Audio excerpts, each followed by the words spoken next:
Samantala, nahirapang bumiyahe ang ilang commuter kasunod ng nararanasang ulan sa ilang bahagi ng Metro Manila. Nagdulot din yan ng pagbagal sa daloy ng trapiko sa ilang kalsada. At live mula sa Malabon na yun ang balita, si Bea Pinlac. Bea, kumusta na ang sitwasyon ngayon dyan?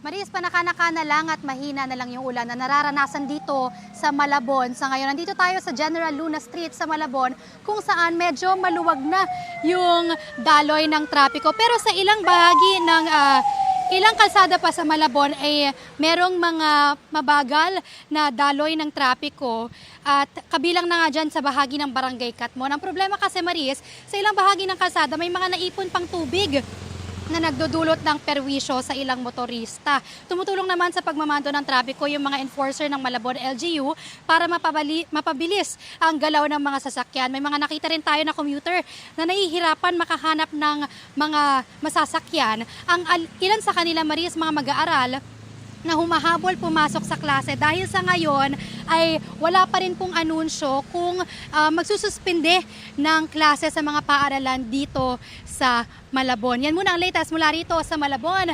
Bea Pinlac para sa GMA Integrated News. Gusto mo bang mauna sa mga balita? Mag-subscribe na sa GMA Integrated News sa YouTube at tumutok sa unang balita.